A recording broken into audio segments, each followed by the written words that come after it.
So hindi nga po natin maitatanggi na nasa radar na talaga ng The Ring Magazine na pagmamay-ari ni Turki Al-Ashik ang ating pambato na si Angas ng Pinas, General Casimero.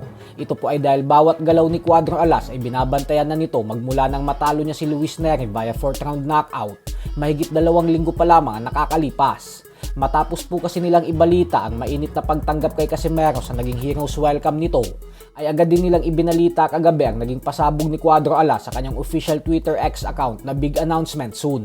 At katulad sa lahat ng post nila tungkol kay Casimero, ay muli na naman itong nagtrending at sinapawan ng lahat ng mga post nila patungkol sa ibang boksingero pagdating sa likes at engagement. Wala pa naman pong official na kumpirmasyon kung sino ang makakatapat ni Casimero sa ilalabas niyang malaking announcement. Pero umaasa ang madaming Pinoy boxing fans na sana ay si Japanese monster na Oya Inoue na ito, nang dahil sa nag-post din si Casimero ng My Day sa kanyang official Facebook account kahapon ng poster nila ni Inoue at may caption na coming soon. Kasabay pa nito ang mga artikulong inilabas ng Yahoo Japan at Boxing News Online patungkol sa posibilidad na laban ng dalawa ngayong taon. Habang ang promoter naman ni Inoue na si Hideyoki Ohashi ay kinumpirma na din sa Yahoo Japan na kasado na daw ang laban ni Inoue kontra sa pound-for-pound superstar Jesse Bam Rodriguez sa buwan ng Pebrero sa susunod na taon. Pero lalaban pa daw si Inoue bago magtapos ang taon ngayon at posibleng ganapin sa December. At dito na pumapasok ang pangalan ni Casimero dahil nakikita ng mga fans na mukhang tumutugma umano ang timeline ng mga plano ni Inoue sa mga sinasabi ni Casimero na coming soon na ang kanilang laban. Pero kung December at Pebrero ang laban ni Inoue, ay 2 buwan lang ang pagitan nito. Kaya kung si Casimero talaga ang makakalaban ni Inoue ay parang tune-up fight lang talaga ang tingin sa kanya ni Inoue. Kaya dagdag motibasyon ito para sa Angas ng Pinas kung sakaling sila talaga ang magtuos. Linawin lang po natin sa lahat na wala pang official announcement na kasado na ang bakbakan ng dalawa.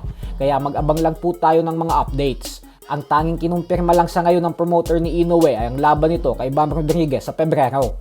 Sa kabilang banda naman mga idol ay 2 araw nga po magmula ng talunin ni Rodelyn Perez ang anak ni Manny Pacquiao na si Eman Bacosa via majority decision, ay nakabalik na ito sa kanyang probinsya at talaga namang nagdiwang ito kasama ang kanyang pamilya nang dahil sa tagumpay na nakuha nila. Tapos may lechon pa. Karapat dapat naman talaga kasi itong ipagdiwang ni Perez at ng kanyang pamilya dahil bukod sa nasungkit niya ang bakanting Philippine Boxing Federation Youth Lightweight Belt, ay wala ding nag-aakala na matatalo niya si Bacosa. Dahilan kung bakit mas lalong naging espesyal at matamis ang kanyang naging tagumpay. Hindi pa malinaw kung ano ang magiging sunod na hakbang para sa karera ni Perez. Pero andun ang posibilidad na mag-rematch sila ni Bacosa nang dahil sa may isang panalo at talo na sila ngayon sa isa't isa. So hanggang dito na lang po muna tayo mga idol. Sports Talk PH, kakaiba ang laban ng mga Pinoy. Lakas at dedikasyon ng aros ng tinuon. Kamaong nagbabaga ang sayo ay babaon. Mga Pinoy na